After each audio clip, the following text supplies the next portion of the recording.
lado e ler como se o autor estivesse ali, né? E eu comecei a fazer isso em casa, né? E é muito legal, porque, bom, eu quero retomar, para juntar com isso, eu quero retomar um trecho do segundo texto, né, que a gente ficou de fazer, da página 30, que o senhor diz assim. Você já leram o segundo texto? Já. Segunda e terceira parte, né? Já todo já. Todinho já. Vamos discutir, estou escrevendo todo aqui. Eu fico com pena porque eu não li com vocês. Que página que é? No meio é a página 30, mas é 13ª edição. Diz assim, lá no meio da folha. Direito deles, os alunos, de falar, a que corresponde o nosso dever de escutá-los.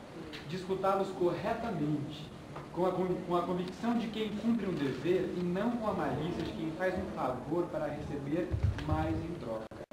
Mas como escutar implica também falar também, ao dever de escutá-los corresponde o direito que igualmente temos de falar a eles. Escutá-los no sentido acima referido, no fundo, falar com eles, enquanto simplesmente falar a eles seria uma forma de não ouvi-los. Essa é uma situação de sala de aula, mas é uma situação de obra e de leitor que se estabelece. Exato. Né? E é muito isso. Eu fico pensando que durante muito tempo, cada livro para mim era uma ameaça, em vez de ser uma porta para um mundo novo que me levasse para um lugar diferente e melhor. Né? Porque ele já vinha com o peso da obra em si, fulano de tal.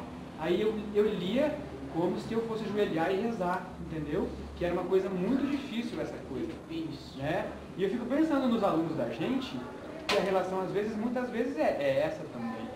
Né? E na medida em que eu coloco uma cadeira do lado para conversar com uma pessoa que é um outro, e o inferno é o outro, e o outro é desconhecido, e o outro é uma coisa que me ameaça de uma certa maneira, se eu não trabalhar muito bem essa relação, eu acho que não vai acontecer nada de bom para mim, que sou o leitor, nada de bom para o autor da obra, que não vai ser lido, afinal de contas. Né? E nesse parágrafo que você coloca no livro, existe, primeiro, vamos entender o que essa pessoa fala. Uma pessoa que eu não conheço, então não vou ficar julgando de imediato, eu vou ouvir tudo que ela tem para dizer. Entendeu? Depois, então, numa segunda leitura, eu vou comparando os valores que ela me traz com os valores que eu até então trago comigo. E no terceiro momento a gente faz um embate. Concordo, não concordo, discordo, esse cara tá ultrapassado, entendeu? Ou então, meu Deus, sempre que resolvi isso, nunca ninguém tinha me dito. Né? Então, acaba ficando uma coisa muito informal, muito boa, entendeu? E junto com esse segundo texto, é a própria relação da sala de aula que eu tenho pensado. Né? Que é um professor estranho que chega numa classe estranha, uma classe estranha entre si, a classe estranha do professor também, que é uma outra pessoa, e fica difícil, né? Porque além de ser professor e aluno, é um bando de gente que está ali, que nunca se viu muitas vezes, para estar aprendendo, trocando ideias, uma porção de coisas. Muito está tudo muito ligado. Né? E eu fico pensando que monstros passam na cabeça dessa molecada que vem para ler, né? E esse ler tem chifre, tem rabinho, tem língua vermelha, com aquela coisinha do capetinha, acaba virando isso, em vez de virar uma coisa mais tranquila, mais natural, mais acessível, mais que se pode tomar posse, né? Eu fiquei muito tranquilo com isso, né? Eu passei a ver a relação de sala de aula diferente. Pois olha, eu estou feliz com essa tua análise. Eu queria dizer, como a gente aqui se supõe que seja de maior idade, eu nunca tive medo de anunciar as coisas de que eu gosto, de criticar as de que eu não gosto. Às vezes, por uma questão simplesmente de educação doméstica, eu fico calado dizendo da coisa ruim. Às vezes eu prefiro ficar calado. Mas eu estou muito contente com essa tua interpretação disso, sobretudo com a relação que tu faz entre esse períodozinho aí e a relação dessa. E é uma coisa difícil em mim fugir a isso, entendeu? Não importa sobre o que eu escreva, sobre o que eu falo, há sempre no meu eu mesmo, no meu ser sendo, há sempre o professor, há sempre o educador, preocupadíssimo com essas coisas, entendeu? Até quando eu não estou refletindo sobre elas. A coisa sai. Obviamente, quando eu escrevi esse pedacinho aí, eu não estava. Ver o que ler, como ler é bonito, ver como ler é gostoso. tu agora me reescreveste. No fundo, eu não tinha dito isso. Eu não tinha dito isso, como tu disseste. A intenção minha não era propriamente esta, de chamar a atenção para o problema, mas estava implícito isso. E tu apanhaste o implícito e explicitaste. Ler é refazer o que está escondido, é redizer, é clarear. Se não for, olha, se o leitor não for capaz de fazer isso, ele está perdendo um tempo extraordinário. É por isso, meus amigos, não mais do que isso, que eu critico as propostas mágicas de um semestre, 300 livros, que alguns professores dão. Morro velhinho, batendo o pé no chão, dizendo isto é magia. Isso revela uma incompreensão científica, filosófica, epistemológica do que é ler. Total. A mim não me interessa que vocês passem 3 meses comigo aqui, ou 4, e leiam 300 livros, porque eu também não leio. Mas só que tenho a coragem de dizer que não leio. Mas para mim, ler é isso que tu fizeste. No momento que tu também, a menina da primeira observação, no momento em que você é capaz de fazer isso, ao ler esse trecho, você se prepara para fazer isso, qualquer que seja o outro autor. E a ir adivinhando, reconstruindo o que foi escrito. E eu não me lembrava mais desse trecho aí, não, só que eu gostei muito até. Porque eu acho que essa questão, e aí, aí a gente pode ter também a possibilidade de fazer uma análise muito bacana em torno da passagem numa pedagogia progressista. A passagem do falar a ao falar com. Entender, por exemplo, que numa pedagogia progressista você nunca pode falar a apenas, nunca pode falar com apenas, mas você tem que falando a, falar com.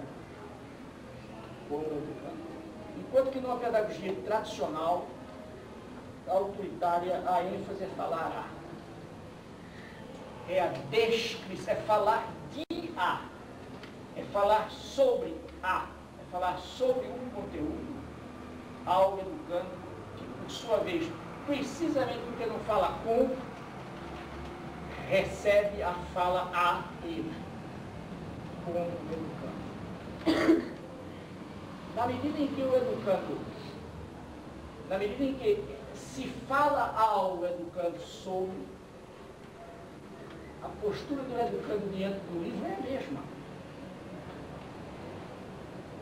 Ele se põe diante do livro como quem espera que o livro transfira a ele, tal qual o professor, um conteúdo que vem do discurso do autor.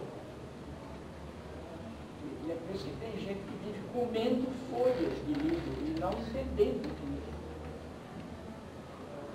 Puxa, se a gente conseguisse brigar até o fim desse século sobre isso, eu acho que já era uma contribuição para a democracia brasileira.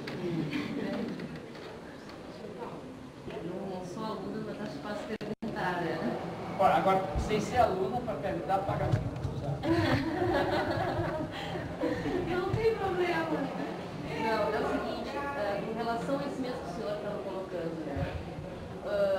Está na cara que vem do Rio Grande do Sul. Uma pessoa competente é aquela que vai transformar algo novo. E geralmente o que a gente vê nas escolas, atualmente eu sou supervisora de uma escola, é difícil para o educador aceitar que o aluno traga algo novo. Né? Dificilmente professor, né, dá uma informação, conhecimento que ele tem de um determinado conteúdo e dificilmente vai aceitar uma resposta diferente, até mesmo numa prova, né, a dita prova, receber uma resposta diferente, porque ele mesmo não vai admitir essa resposta diferente do aluno. E isso é uma coisa até difícil de trabalhar no professor, né? De ele ter que propor para o aluno que o aluno traga coisas novas. E não que o aluno seja um mero repetente daquilo que ele informou. Seja um acumulador daquelas coisas que o professor colocou que ele não sabe. A que é que tu atribui Essa transmissão de conhecimento. e essa dificuldade de aceitar que vem algo novo? Eu acho que é até uma falta de... Primeiro, assim, que eu vejo assim, é até a própria insegurança, né? Dele como professor e de ter que enfrentar coisas novas. Né? Eu não sei, tem tanta coisa, até problemas assim, sociais, né? Exato, tem muita coisa mesmo. Posso falar um pouquinho? Eu não sei. Eu fico pensando nessas coisas, porque é isso mesmo que você fala, mas eu acho tão engraçado que de repente a escola ela é ocupada, né, por... Quando eu vejo um exemplo desse, e tá cheio aí, eu também já passei por isso, entendeu? Você entra na sala de aula, você quer ser competente, você quer estar contando o recado, qual você não sabe, entendeu? Qual você não sabe. Ainda não sabe, é uma coisa esquisita isso. Na escola pública, na escola particular, entendeu? É muito engraçado. Mas você acaba, a gente está discutindo sobre isso hoje, que o professor é um ator frustrado. O desempenho dele, será que ele aprendeu a fazer, será que ele não vai pisar na bola, ele não vai esquecer o texto, né? Só que ele tem uma plateia que se manifesta, né? Como toda plateia de teatro se manifesta. E ele está ali cara a cara. Só que ele tem um poder sobre essa plateia, porque no teatro você pega, levanta e vai embora. A criança não, ela fica petrificada, entendeu? Ou então ela não volta no dia seguinte e não vem mais, né? Mas os nossos alunos não têm a coragem de levantar e falar assim, quer saber uma coisa? Vou embora. Então, a escola é um teatro que tem esse poder de segurar na cadeira até terminar o ato, entendeu? Né? É uma coisa terrível essa, entendeu? É uma coisa muito terrível. E aí entra, quer dizer, que espaço mais louco é esse? Que eu tenho que ir e ficar, eu não posso ir embora, né? A peça é chata, ela é uma péssima atriz, entendeu? O texto é fraquíssimo, gente. É fraquíssimo, entendeu? Eu vou ficar fazendo o que nesse lugar, né? Então é muito esquisito. E ainda por cima, quem me avalia é ela, não sou eu. Entendeu? Quem me avalia é essa mulher, esse cara, entendeu? Mas né? Aí é que está o medo, né? O professor não permite que ele seja avaliado, né? Porque ele jamais vai admitir que um aluno o critique. Ele é o que sabe, né? Ele é que é o importante do processo de educação, não o aluno. Mas você percebe que aí eu fico pensando assim, veja bem, essa pessoa que tá no palco e o outro que está na plateia, é engraçado que descontextualiza e eles viram personagens ambos, eles viram assim, é uma coisa esquisita, porque a história do homem, a história da humanidade, entendeu? Ela fica esquecida, ela fica trancafiada, percebe? Aquilo ali vira filme mesmo. Essa história que você estava contando de Montemar, né? Eu fico pensando assim, tá certo. Como é que a gente sabe hoje que os homens pré-históricos viviam daquela maneira? Porque, entre outras coisas, a gente viu escrito nas pedras cenas de caça, entendeu? Coisas nesse sentido. E a partir dessa primeira noção, desse primeiro vestígio marcado em pedra, que era um alfabeto, entre aspas, entendeu? Aquelas gravuras nas pedras, que eu fui resgatando uma história e que eu fui me vendo enquanto homem à distância no meu princípio, entendeu? E quando eu vejo chegar numa relação, bom, e aí sem contar aqui no extremo mais oposto, a gente já chegou na primeira aula do 2001, Odisseia no Espaço, hoje o homem manda para o espaço satélites com mensagens a respeito deste planeta e dos seres que vivem aqui, entendeu?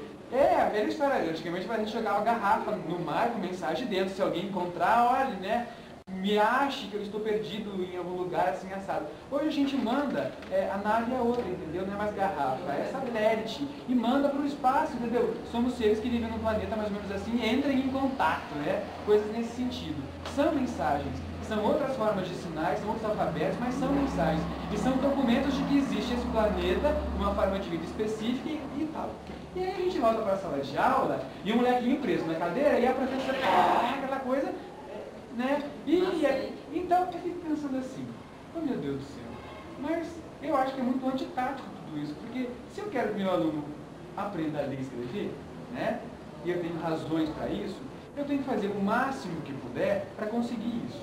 Se eu estou fazendo de uma maneira que isso não venha acontecer, estou perdendo de barriga, já estou até... Essa é uma outra conversa, Mas eu quero chegar no seguinte aspecto. Que está um cenário, está uma coisa muito esdrúxula. Essa questão, eu acho que é uma questão séria, mas ela é muito pequenininha dentro de um contexto maior, entendeu? O que eu queria conseguir, queria ver se escrevia uma tese nesse sentido, era uma tese para os professores em geral, tá? Para tentar sair dessa fantasia, dessa personagem, dessa coisa, porque lendo esse livro ficou muito mais claro ainda. É muito mais natural. É igual falar para o filho, quando ele te pergunta uma coisa, você dizer, olha, eu não sei, não tenho resposta para isso. Eu quero dinheiro para comprar tal coisa, você dizer, eu não tenho dinheiro para comprar isso.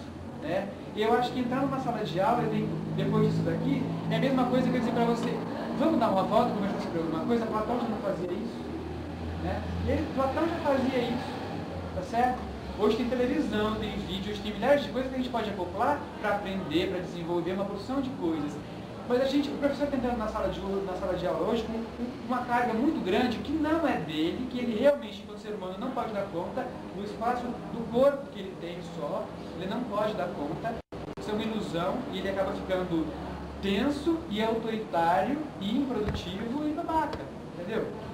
Então, coisas nesse sentido que mais do que nunca depois disso aqui, está ficando claro, entendeu? Vamos relaxar, que dá para fazer muita coisa. Agora, não dá para esquecer que tem que ler criticamente as coisas, que tem que ver o mundo mesmo, assim, tirar a venda dos olhos. É até isso aí que eu quero chegar, Lisa. Tu até diz assim que a questão é pequena, mas se tu for notar, ela é básica. Não, eu falei ela é básica, né? Porque a relação professor-aluno é muito importante para se dar a educação. Mas é a relação dos homens, que eu te falei, é o outro. Quem que é o outro? Eu não conheço. Exatamente. Entendeu? Eles são 40, eu sou 1 para 40 versus 1, a nível de números, eu estou perdido.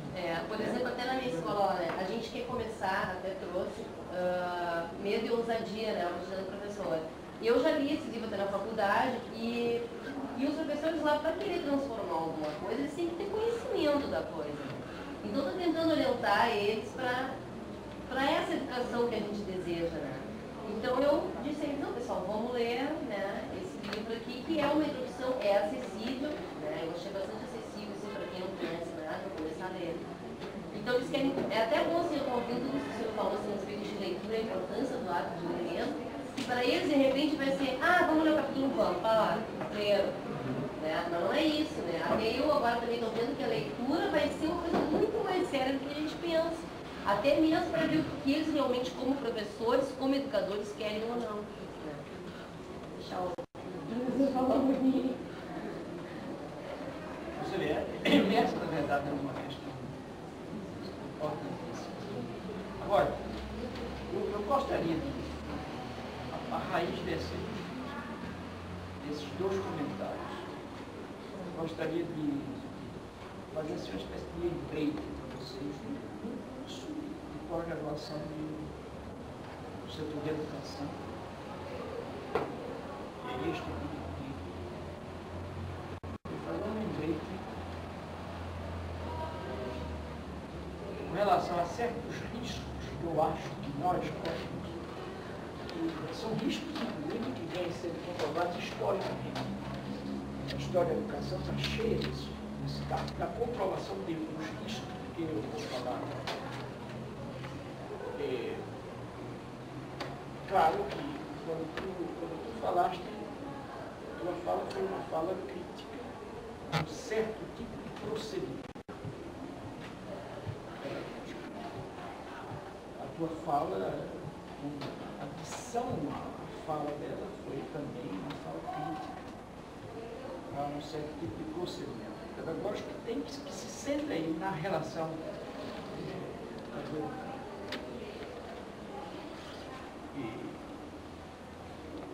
quando a gente faz a crítica desse tipo de relação, em que há uma preponderância, não é nem preponderância, aqui você descreveu. A escola vem sendo um teatro, cuja peça às vezes é chata, desgostosa, esteticamente má, tecnicamente mal representada.